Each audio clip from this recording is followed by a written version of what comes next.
Lieutenant general MVS Kumar نے پہلگام واقعے کے بعد پاکستان کے خلاف فوری طور پر مہم جوئی سے انکار کر دیا تھا۔ Modi Pahalgam false flag operation کے بعد مودی سرکار نے پاکستان کے خلاف کارروائی کرنے کا حکم دیا تھا، تاہم جنرل MVS کمار نے مہم جوئی سے گریز کرنے کی پالیسی اپنا لی تھی۔ مودی سرکار نے پہلگام فالس فلیگ آپریشن کے بعد پاکستان کے خلاف فوری طور پر مہم جوئی سے انکار کرنے والے بھارتی lieutenant general MV Sachindra Kumar کو کمانڈر نادرن کمانڈ کے عہدے سے ہٹا دیا۔ ذرائع کے مطابق Modi Pahalgam false flag operation کے بعد مودی سرکار نے پاکستان کے خلاف کارروائی کرنے کا حکم دیا تھا۔ بھارتیہ جنتا پارٹی BJP کے انتہا پسندوں نے مودی سرکار پر دباؤ بڑھایا تو بھارتی وزیر اعظم نے نادرن کمانڈنٹ کے سربراہ لیفٹیننٹ جنرل MVS کمار کی چھٹی کرتے ہوئے ان کی جگہ پر لیفٹیننٹ جنرل پراتک شرما کو تعینات کرنے کا حکم جاری کیا تھا۔ 1 مئی کو انڈین آرمی کی نادرن کمانڈنٹ کا چارج سنبھالیں گے۔ بھارتی حکومت نے انٹیلیجنس اور سیکیورٹی فلیئر کا سارا ملبہ لیفٹیننٹ جنرل کمار پر ڈالا۔ لاکھ فوج، پیراملٹری ٹروپس، پولیس اور انٹیلیجنس ایجنسیز کے ہوتے ہوئے بھارتی فوج کی قیادت پہلگام حملے کے حوالے سے ناکامی کا شکار دکھائی دی۔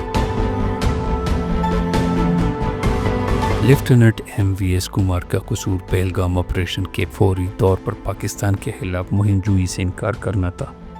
لیفٹیننٹ جنرل MVS کمار کی طرف سے انکار پر مودی سرکار کا منصوبہ خاک میں مل گیا۔ پہلگام فالس فلیگ آپریشن کے بعد بھارتی فوج کے افسران اور جوان موجودہ سیکیورٹی صورتحال پر اپنی قیادت سے سخت سوالات کرنے لگے۔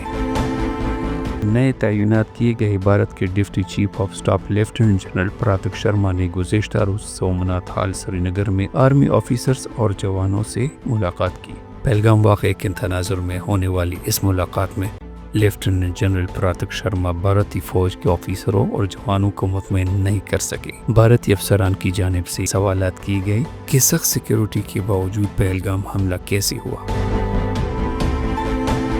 بھارتی آرمی آفیسر نے آگاہ کیا کہ جموں کشمیر کے مسلمانوں میں پہلگام واقعے کے بعد فوج اور حکومت کے خلاف شدید غصہ پایا جاتا ہے۔ واضح ہے کہ پہلگام میں مقامی سیاحوں پر حملے کے بعد بھارت نے بے جا الزام تراشی اور اشتعال انگیزی کا سلسلہ شروع کرتے ہوئے پاکستان کے ساتھ سنتاس معاہدہ معطل کرنے اور سفارتی عملے کو 30 اپریل 2025 تک بھارت چھوڑنے کی ہدایت کی تھی۔ اس کے علاوہ بھی مودی سرکار نے پاکستان کے حوالے سے کئی جارحانہ فیصلے کیے جن میں پاکستانیوں کی ویزوں کی منسوخی بھی شامل تھی۔ پاکستان کی قومی سلامتی کمیٹی جوابی اقدامات کرتے ہوئے بہترین حکمت عملی کو اختیار کیا اور بھارت کی سفارتی عملے کو بھی 30 افراد تک محدود کر دیا گیا۔ قومی سلامتی کمیٹی نے واضح کیا تھا کہ پانی پاکستان کی لائف لائن ہے، پانی بند کیا گیا تو پاکستان اسے جنگ تصور کرے گا۔ جنوبی ایشیا میں 2 ایٹمی قوتوں کے درمیان شدید کشیدگی دنیا بھر میں تشویش کی لہر دوڑ گئی ہے۔ پاکستان نے اقوام متحدہ میں جعفر ایکسپریس حملے کا الزام علاقائی حریف پر عائد کیا ہے۔ جنوبی ایشیا میں 2 ایٹمی قوتوں کے درمیان کشیدگی سے دنیا بھر میں تشویش کی لہر دوڑ گئی ہے۔ اس سے قبل وزیر اعظم شہباز شریف نے پہلگام حملے کے غیر جانبدارانہ تحقیقات کو قبول کرنے کا عندیہ بھی دیا تھا، تاہم بھارت کی جانب سے امن کے لیے اقدامات کی بجائے روایتی ہٹ درمی کا سلسلہ برقرار رکھا، جو کہ قابل تشویش ہے۔